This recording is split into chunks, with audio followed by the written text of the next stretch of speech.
Você já veio aqui no consultório? Se você já veio, você com certeza já recebeu minha linha de escovação, né? E para você que não veio, eu vou contar ela agora. A primeira coisa que eu sempre pergunto é: quando foi a última vez que alguém te ensinou a escovar o dente? Se você não lembra, ou se foi quando você era criança, sinto te dizer, mas você tá escovando errado. Quando a gente é criança, a gente aprende uma técnica de escovação voltada para evitar o tipo de problema que as crianças estão mais sujeitas a ter.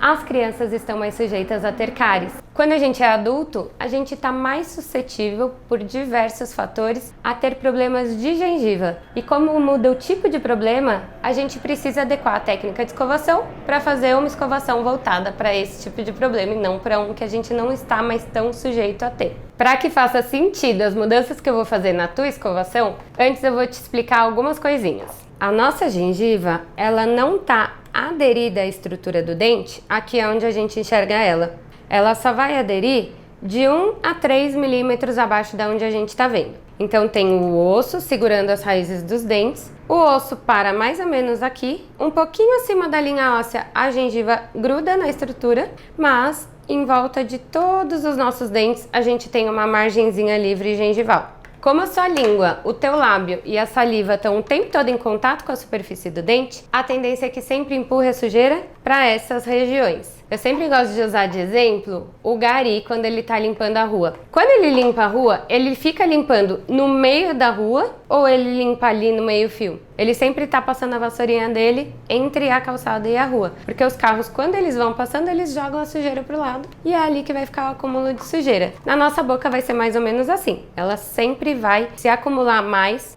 entre a gengiva e o dente, nos cantinhos, no meio-fio. Então tá, começou a acumular a sujeira aqui, a primeira coisa que o seu organismo vai fazer é tentar te dar um alerta de que tem algo ali e ele não tá gostando. Aí a sua gengiva vai inflamar. Ela vai ficar dolorida, inchada, sangrar com facilidade. Tudo isso é sintoma de gengivite, que nada mais é que o teu corpo falando para você dar uma caprichadinha a mais nessas regiões. A ideia da técnica de escovação é que a gente sempre consiga remover essa sujeira enquanto ela ainda é molinha, que a gente chama de placa bacteriana. Se a gente deixa aquela sujeirinha aderida ao dente por pelo menos 72 horas, ou seja, pelo menos 3 escovações por dia durante 3 dias sendo mal feita, ela vai começar a calcificar. E aí essa sujeirinha, quando ela calcifica, ela vai ter uma superfície mais áspera, vai aderir mais sujeira facilmente nela, e aí começa a formar aqueles cálculos, o tártaro, que aí você não vai conseguir mais remover na escovação, só eu aqui com o meu instrumento. Então a ideia é que a gente sempre consiga remover a sujeira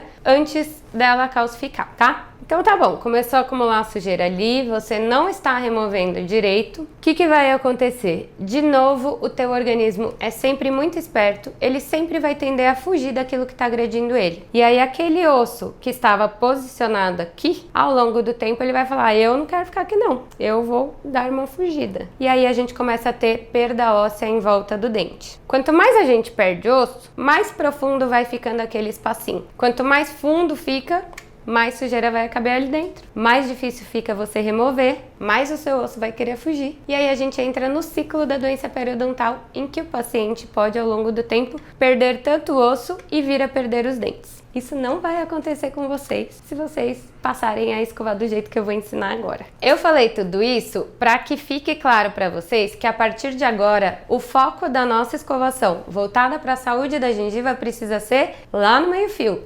entre a gengiva e o dente. Primeira coisa, a gente não vai mais escovar de boca fechada, em cima e embaixo ao mesmo tempo. Se você quiser, você pode espalhar a pasta com a boca fechada, mas a escovação voltada para a saúde da sua gengiva, sempre com a boca entreaberta e separada a parte de cima da parte de baixo. Segundo, o movimento não é mais muito amplo. Eu escovo assim, depois eu venho para a parte da frente, faço dessa forma. Quando a gente faz o movimento muito amplo, eu tô entrando entre a gengiva e o dente? Não tô. O movimento precisa ser contido a cada 2 dentes. 3.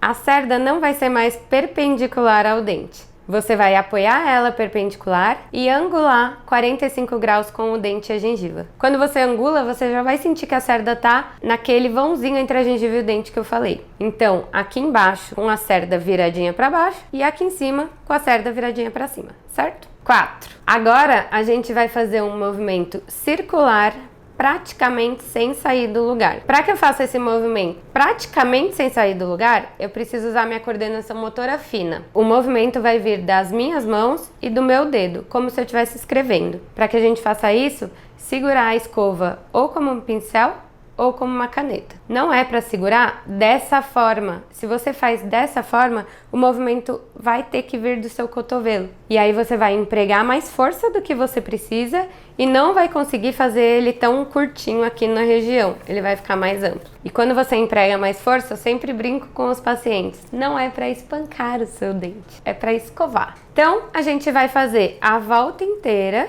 de 2 em 2 pelo lado de fora. Em cima, a mesma coisa, de 2 em 2 pelo lado de fora. E na parte de dentro, nos do fundo, a mesma coisa de 2 em 2. E nos da frente, a gente vai fazer de 1 em 1, um vai e vem nessa região, tá? Aqui na frente, a escova não é apoiada desse jeito. Você vai apoiar sentindo a cerda envolver toda a face interna do dente. Depois, a gente vai escovar a parte de cima, como vocês já são habituados, e a língua. Mais 2 dicas. A nossa língua é praticamente um ser vivo com vida própria e ela é um músculo muito forte. Às vezes, quando a gente está escovando essa região sem estar atentos, a língua fica empurrando a escova, não deixando que a gente coloque ela na posição certa. Então, o melhor conselho que eu dou é: escovação é sempre olhando em frente ao espelho. Não é andando pela casa, vendo televisão, abrindo a geladeira, porque aí você não vai ter esse controle tão bom da sua língua. Então, olha no espelho e checa se a sua língua não está atrapalhando a escovação nessa região. Outra coisa é, quando você for escovar os últimos dentes lá em cima, pelo lado de fora, evitar deixar a boca muito aberta. O ramo da nossa mandíbula, quando a gente abre muito a boca, dificulta que a gente entre a escova na posição correta. Ele tende a trazer a escova um pouco mais para frente. Então, nessa região, você vai colocar a escova, mas deixar quase fechadinho, sem tocar os dentes, mas um pouco mais fechado. Que aí a gente cria espaço para você conseguir acessar o último dente direito, certo? Então é isso, essa é a técnica que eu ensino meus pacientes aqui no consultório. Se você gostou ou se você tem alguma dúvida, pode me perguntar que a gente esclarece, tá bom?